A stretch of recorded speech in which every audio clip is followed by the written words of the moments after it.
والله ما انا عارف. هو في حاجه بيعملوا اعلان لفودافون، الديكور وقع عليهم. وحد اتعور؟ يافطه كبيره مكتوب عليها 12 قرش وقعت على دماغ فاروق. محدش عارف حاجه، تخيل. طيب هو يعني احمد، طب والاسعاف جه ولا لسه؟ اساله كده لو ماما معاهم. ماما كريمه معاكم؟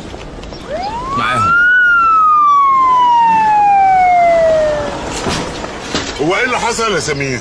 اسكت، ابوك لسه بيقول فودافون عامل عرض 12 قرش للدقيقه وعينك ما تشوف الا النور. طب وماما؟ ماما زي الفل، اخر مره شفتها كانت تحت الديكور. ماشي يا حبيبي. الاسعاف على وصول. هو ايه اللي حصل يا ميرفت؟ انا سوسن يا ماما، اليافطه دي وقعت علينا. لا ما تلغيش حاجه، انا زي الفل، بس غير لي الكوافير ده. قول لي يا ابني ايه اللي حصل؟ اللي اعرفه انكم بتصوروا اعلان فودافون وقع عليكم الديكور. مش ميشو ده كوافير دره؟ لا يا اخويا انا مش عاوزاه. مش ايه وكوافير ايه؟ تعالي هنا يا سوسن قولي لي ايه اللي حصل. قولي لي يا ماما، ايه اخر حاجه انت فاكراها؟ فاروق طلع قال الدقيقه ب 12 قرش. انا لسه بقى حفرك جناحاتي، ما حسيتش بنفسي. شعبان انا موافقه عليه جدا، كويس قوي قوي، بس قول له ما ياكلش بصل الصبح. حصل ايه بس يا سوسن انت كمان؟ حرام عليكي بقى. دورة ازيك؟ طمنيني عليكي، ايه اللي حصل؟ ميرسي يا انجي. كنا بنصور اعلان فودافون بتاع 12 قرش وانا كنت البطله وطنط سوسن كانت واقفه بعيد بتسقف. طنط فجاه وسقف لها؟ ده انت طالع كومبارس بقى. مش عارفه ايه طنط مش عارف بصراحه. بتحاول تعدي بس الجناح بتاعها علق. لا سوسن اتفضلي طمنيني عليكي، ايه اللي حصل؟ الحمد لله انا كويسه حبيبتي. عربيتك اتدشدشت بره. ايه ده بجد؟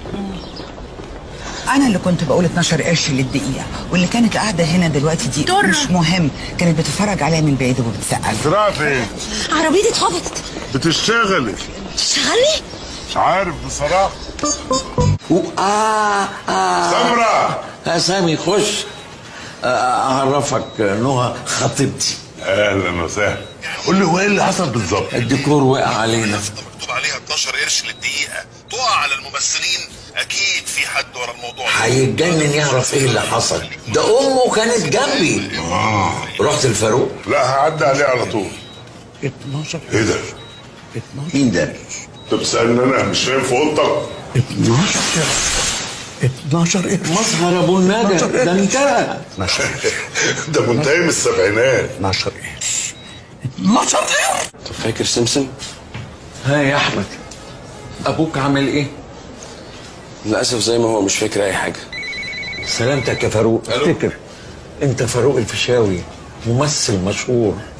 ممثل؟ ايوه، وليك ادوار عظيمه. رأفت الهجان، جمعة الشوان، سواق الاتوبيس، منيرة المهدية. يافطه مكتوب عليها 12 قرش للدقيقه، محدش عارف وقعت عليه ازاي. مين ده؟ ده شوقي ابن اختك. سلم على خاله يا شوقي. ازيك يا خالو؟ لا انت هتقول 12 قرش للدقيقه، دي مش اعلانات، دي حقيقه، وتبص شمال. تمام؟ خلاص يا احمد. سوسن بدر معاكم في الاعلان. ازيك يا فاروق؟ مين دي؟ دي زهره معاكم في الاعلان. سلامتك يا رؤى. مش وحش. رؤى يا رؤى، انت هنا وانا معرفش. وايه يعني؟ ازيك يا كينج؟ ازيك يا احمد؟ سيبوس كده يا احمد. استاذ سمير، مكانك تحت اليافطه لو سمحت. سوسن ما تيجي مكاني. يلا يا جماعه الناس تجهز. اند اكشن. دلوقتي الديكور اتصلح والممثلين خفوا، نقدر بقى نقول لك عيد سعيد وكل سنه وانتم طيبين.